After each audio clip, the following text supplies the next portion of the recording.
আপনি কাজই করতে দিলেন না, তাহলে আমার অভিজ্ঞতা আসবে কোত্থেকে? ফ্রেশারদের যখন চাকরির জন্য কোম্পানি বলে যে ভাই তুমি অভিজ্ঞতা নিয়ে আসো, তো আমরা বলি না যে স্যার কাজ করলে না অভিজ্ঞতা হবে। মানেটা কি? মানেটা হচ্ছে আপনাকে এটা বুঝতে দেওয়া যে আপনি ইসলামের কথা বলবেন, আপনাকে বোকার রাজ্যে দেওয়া হবে। অথচ কথা ছিল ইসলাম নাই সে হলো জিরো, ইসলাম নাই সে হলো অজ্ঞ, ইসলাম নাই সে হলো মূর্খ। রাসূল করিম সাল্লাল্লাহু আলাইহি ওয়াসাল্লাম সেজন্য কোরআনে বর্ণনা করেছেন, আল্লাহ তাআলা তাকে দিয়ে বলিয়েছেন, হাদিস তার দ্বারা বর্ণনা হয়েছে যে তুমি যদি শান্তি চাও, শান্তিটা কোথায়? শান্তি তুমি দিতে পারবা? শান্তি হেলাল ভাই দিতে পারবেন, জামাত ইসলামী দিতে পারবে, প্রশ্নই নাই। ডাক্তার শফিকুর রহমান ভাইয়ের কোনো ক্ষমতা নাই, শফিকুল ইসলাম মাসুদের কোনো ক্ষমতা নেই আপনাকে শান্তি দিবে।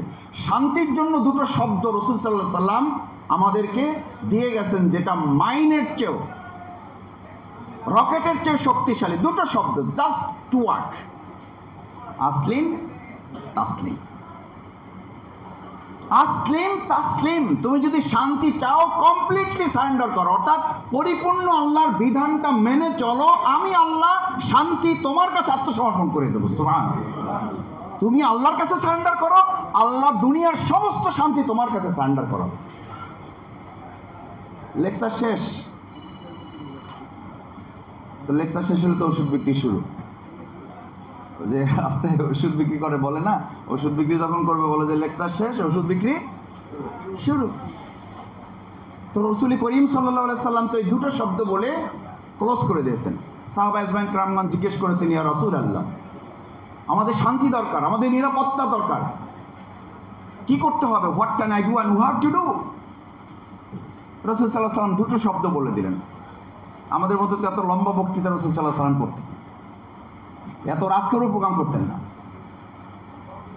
এই জন্য যত তাড়াতাড়ি পারা দেয় ওনাদেরকে ছুটির ব্যবস্থা করতে হবে। আমি শেষ করে দেব। আসলিম তাসলিম। আপনি শান্তি চান, দুনিয়ার এদিক ওদিক ঘোরাঘুরি কোনো লাভ হয় না। আমরা 54 বছর ঘুরেছি তো ভাই। আচ্ছা আপনি বলেন, 54 বছর ঘোরার পরও কি আমাদের নতুন করে আবার দেখতে হবে? কি দেখতে হবে?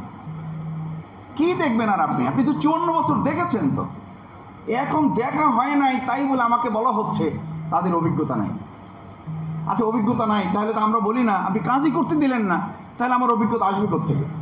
ফ্রেশারদের যখন চাকরির জন্য কোম্পানি বলে যে ভাই তুমি অভিজ্ঞতা নিয়ে আসো, তো আমরা বলি না যে স্যার কাজ করলে না অভিজ্ঞতা হবে, এটা ছোটো কাজ দেন।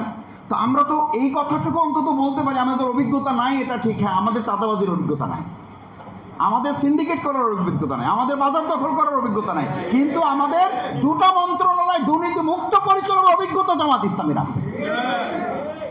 This is experience. আর কি লাগবে আপনার? দেখাচ্ছি তো আমরা।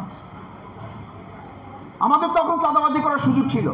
আমি শফিকুল ইসলাম মাসুদ ছাত্র শিবিরের কেন্দ্রীয় সভাপতি, বলা হয়তো তখন ছাত্র দলের ছেলেরা আমাকে বলতো আর কি, সরি আমি রাজনৈতিক দলের নাম বলার জন্য এটা বলছি না, বলতো যে মাসুদ আপনি কেন্দ্রীয় সভাপতি, জাস্ট এ মিনিস্টার।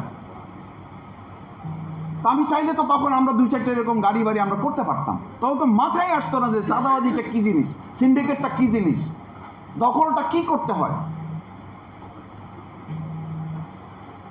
সেই 2006-07 মানে আমাদের ওই সময়ের গোল্ডেন পিরিয়ডের টাইমের আমি ছাত্র শিবির করা। তা আমাদের অভিজ্ঞতা নাই বলেন?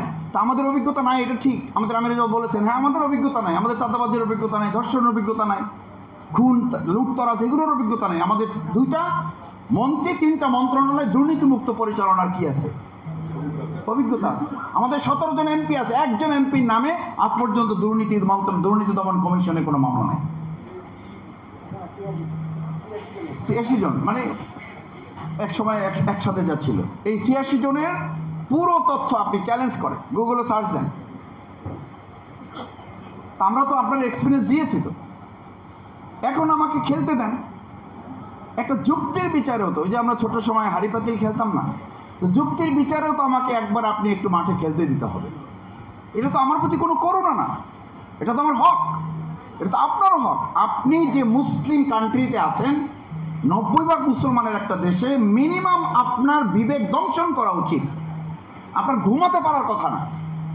আপনার ঠিক মতো খাইতে পারার কথা না, যে আমি 90 ভাগ মুসলমানের দেশে 54টা বছর ধরে আছি, অথচ সেই দেশে 1টা বছর বা 5টা বছর ইসলামের ভিত্তিতে এই সমাজ রাষ্ট্রটা পরিচালিত হোক, এটা দেখার সুযোগ আমরা একবার পাইলাম না।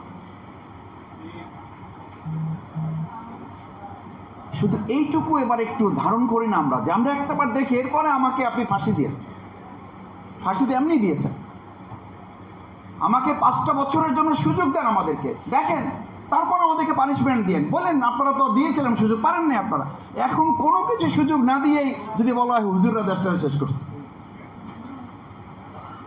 আমরা কোথাও নাই, কিন্তু হুজুররাই দেশটা শেষ করছে। আমরা শেষ করলাম কোথায়? আমরা তো সুযোগই পাইলাম না। এটা হচ্ছে এ কারণে যে আমরা যেন একটা ধাঁধার মধ্যে থেকে সমাজ রাষ্ট্র পরিচালনায় যারা আজকে বারবার আমাদেরকে ধোঁকায় ফেলেছেন, তারা যেন আবার আপনাকে ধোঁকায় ফেলতে পারে।